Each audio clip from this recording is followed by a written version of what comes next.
my favorite.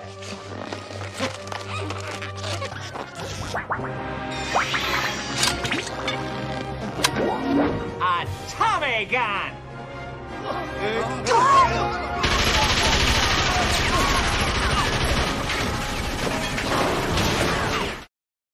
Greetings. You all still remember me? Yeah, sorry about the lack of content recently. I was planning to start working on the next video sooner, however, college started and yeah boy suddenly got a full schedule again. And as if I wasn't busy enough, Chiller Room decided to drop a new update, 6.8.0, and it's a pretty packed update. Introducing a new character, the Trickster, which is perhaps one of the coolest new additions to the game, being the first character to have a teaser in the game prior to her release with this icon. And she also had her own lore video as an introduction. Seriously, we got a whole ass backstory for her, it's really cool. The update also introduces improvements to the quests, adding new ones and putting them on your screen during gameplay, which is definitely fun and not annoying at all in the goddamn slightest. As well as some nice options in the settings like cumulative damage numbers. You can revive twice now for more gems even if you use the revival card, which is Chill Room's way of saying we our collective base suck. There's also new skins, a new portrait for the Druids, sorry Priestess, some improvements to weapons, boss rush boss spreading out, starting at War 2 actually gives you different wards than the skeleton ward, God forbid, and wait, that's it? Ha, that's a small amount of stuff for an update, especially one this hyped out. Oh, right, the collaboration with Edgar's Dream, the one that all the other YouTubers shared. Yeah, that shit is on me on the Chinese servers. Honestly, that really sucks. I really like this skin, I wanted to try out what the event is about. Oh well, I guess it didn't announce it worldwide, so I can't exactly be too mad about it, but still, bummer. Hold on, let me read the update again, maybe I could find something interesting for the update in all regions.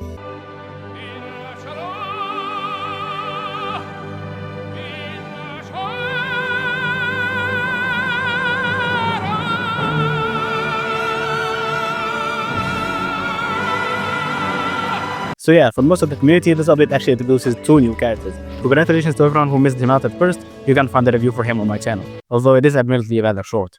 Now let's talk about the Trickster. She's a new character in the second floor that surprisingly costs gems. Now that would be usually a means to celebrate and be excited, but I'm pretty sure the last time we saw a character cost gems was the Arcane Knight incident. A character so badass looking and so enticing to main, but is so ass to play, his mains got schizophrenia and gaslit themselves into thinking he's an OP character.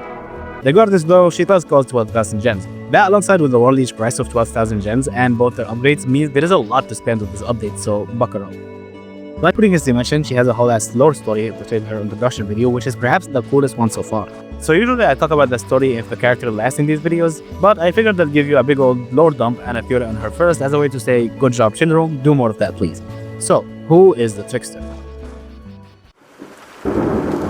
In the shadows, Trickster emerged like a phantom, her presence a mere whisper, wielding the ethereal blade, each thrust and slash unleashing a storm's ferocity.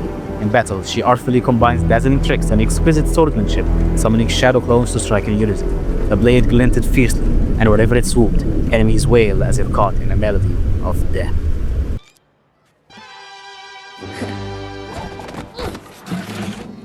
Yeah, I'm sorry Chill Room, but what the hell is that? I like Edge as much as the next guy, but I am not reading that ever again. Let me explain her story mildly.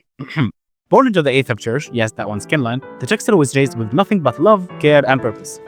And by that I mean forced into child labor and became a mercenary. Yeah, they didn't wait any time either, she just popped out and they instantly sent her to training. She became an assassin against her will, even got slapped for hesitating. God damn, I feel like I should call services or something.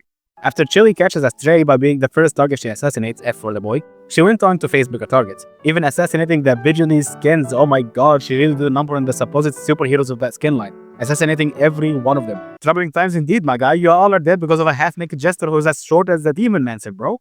So after that assassin of a Trickster killed the world's superheroes, which would make for like 5 movies in the MCU, the Aether Church went on to do side quests, I guess, and targeted the Trapmaster, a popular albeit mid showman in that later joins the heroes of the Soul Knight. So she was sent after him. She heads there and infiltrates his show pretty fucking easily actually, and you'd think someone who killed actual superheroes would have no trouble killing a bald street magician, but our boy Trapmaster absolutely disrespects her, juking all her attacks with ease, probably breaking her ankles in the process, and easily survives long enough for her to get tired and the curtains to close. My man is catching no strays today. So naturally, as anyone would do to someone who just tried fucking murdering them, the Trapmaster proceeds to ask her to be her assistant because him dodging her attacks like a faker clip was the best show he's ever had, and he wants her to help him in the future. She surprisingly accepts. which you can see in her lobby interaction, and became his right-hand woman, leaving the AFib church behind and learning some of his tricks and joining his show. And presumably also joining the Soul Knights once she did too. Now this is the end of the story we were given, but the theory I was talking about earlier is why she agreed to join him so easily. Well, you do have to understand that she was taken pretty much from birth to kill, was never really shown any compassion, and most importantly, despite her origins, she still had empathy and good in her heart, from the fact that she felt bad for Chili and her lobby interactions. It's safe to assume that she felt the first compassion she's ever felt from the Trapmaster, giving her a gentle hand and asking her instead of commanding. We see this bubble thing above her heart in the trailer, which I'm not sure if it's supposed to symbolize the Aether Church's ideas leaving her head, or some sort of affection towards the Trapmaster. Gonna be one hell of an awkward date, I'll tell you that. But in the end, it does mean that the Trickster left the Aether Church behind to follow someone who meant her well for once. Pretty cool story and lore drop in my opinion. And shout out to Zed for picking up all of these details and information just from the trailer. Seriously, this guy keeps track of so much information and details, it's actually insane.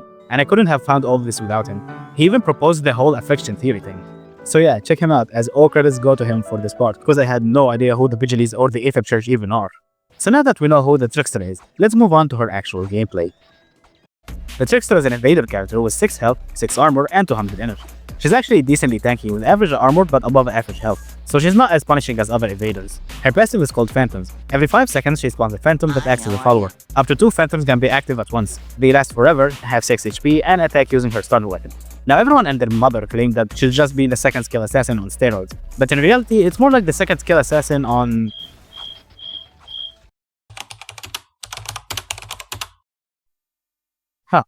Touché. But like, yeah, the Knight has better defense, the Assassin turns defense into offense, the Airbender controls the elements, and the Engineer is safe from fire. Meanwhile, the Trickster just goes... World War II would have been a lot easier if you could split off by my toes. They can't change weapons or copy your current weapon, so they're basically just normal melee followers. They actually use your skill surprisingly enough, more than that later. They do draw aggro though, so that's also kinda useful. As much as I want to say this passive is good, it's just not. They deal half the damage of both your starter and your skill. It is seriously underwhelming despite the concept being really cool. Back in my day, that shit used to be a whole ass skill. Since you can't change their weapon, control when they spawn, or even guide them since they always seek to attack the enemy's enemy even if you're Narnia away from them, there is not a lot of thought or strategy to them. They'll just spawn and attack and you just do your own thing. Think of them like the old version of the druid essentially. It's not the most impactful passive, so you can upgrade the character to 5 stars only if you're short on gems and focus the rest on their war leash first. Her starter weapon is the Ethereal Blade, a high-crit melee weapon that swings twice before stepping forward. Now that doesn't sound impressive, but really think about it. What weapon in this game steps forward without pushing you as well, putting you in a huge risk? Yeah, exactly. While it's not the best, it's extremely fluid and forgiving. A consistent theme in this character. So far. If you want to use it mainly for protection, you'll need to tap the attack button instead to folding it so she doesn't do the stab attack, which does take a while to go back to swinging. That being said, everything about her as a base is just fine. The passive is there, the starter weapon is acceptable for World 1 and for protection later, and her stats are solid enough. Her skill on the other hand does raise a few eyebrows. The Trickster's skill is Shadow Crescendo. When used, she charges forward towards the nearest enemy, dealing area damage and stabbing. The ability stores 3 charges. Yeah, it's just a stabbing dash. That's it really. The attack deals about 16 damage, which can crit, so you're not gonna dash through someone and instantly one-shot him. It'll be more like... Resist.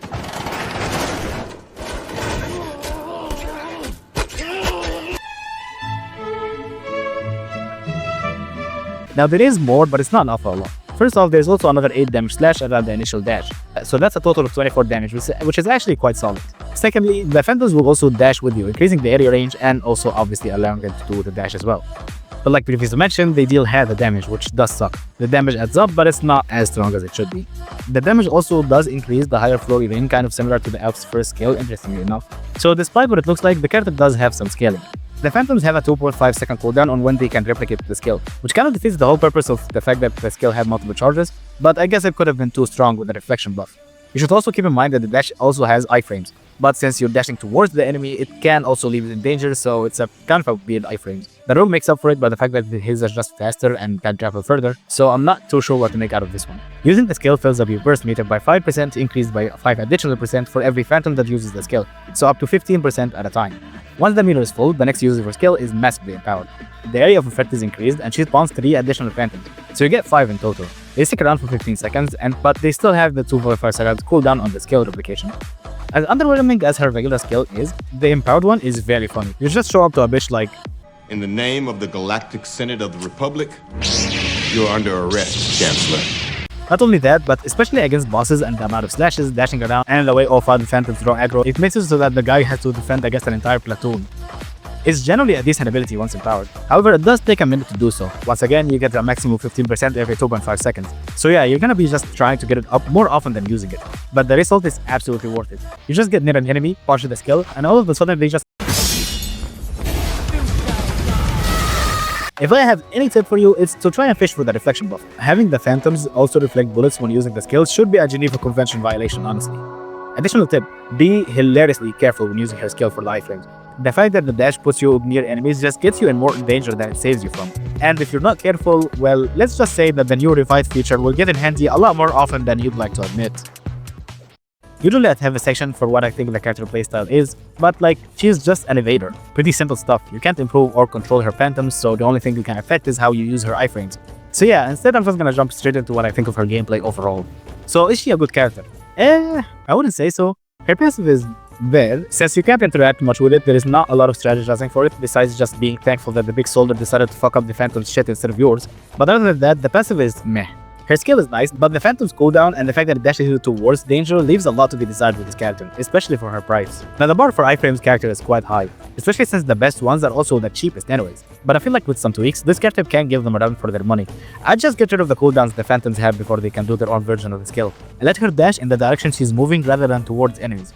It'll give her a unique place in the roster, only really covered by the Airbender, who doesn't even use the mechanic often, since he's mostly just cosplaying a Dragon Ball Z character. Other than that, she's just very slightly average. Maybe above, maybe under, but I wouldn't really say she's worth the current price if you're looking for just strict value. Now, all that being said, I'd like to see you try and attack me on my army of phantoms, bitch! Seriously, I cannot stress enough how fun that powered skill actually is. Now let's get back to glazing and complimenting this character, because her design and introduction are top tier. Like seriously, look at this art, and the sick trailer we got. We got a huge cinematic lore trailer, just for this character alone. Meanwhile, what did this one get? What's her name again? Cowgirl? Underpaid commoner? Stoneworker? Oh, miner. Right, yeah, I care, definitely. Always a miner. Yes, of course. Woo, fun. Yay, I love miners. Wait. Seriously, I've never seen Chillroom go this hard in introducing and advertising a character. Her design is definitely... Well, let's get this out of the way. Boy. Damn, boy! But besides that, I love her colors. The small scar she has, the double hair color, the hood, the black rose aesthetics, the fact that one of her eyes is different colored and has a scar, and the fact that the sound she makes when she gets hurt sounds like she's just so used to the pain she doesn't even feel it anymore. And her lines in the lobby are actually tragic, man. This girl needs help. The Trapmaster is actually such a lucky bastard. Wait, what are we talking about again? Oh, right, her design. Yeah, 10 out of 10. Please give this much attention and thought to the next character, Chillroom, especially since it'll be paid. Yeah, I know your tricks. Overall, despite her flaws, I think the Trickster has a lot of potential in this game. Her design and story aren't peak, but her gameplay has a lot of room for improvement. Her cost is definitely high, but I'm not gonna fall for a trap like that again. So it's whatever. So with that, my grade for her is B. Great design and story, made yet simple and fun gameplay that can be improved. Hopefully we see more of her in the future. Thanks for watching. I apologize again for how slow I am with these videos, but you can blame college for that. I plan on posting a more casual video for the end of 2024 before we head off to 25. So subscribe and ring the bell so you don't miss out on these uploads. Thanks for watching, and I'll see you in the next video.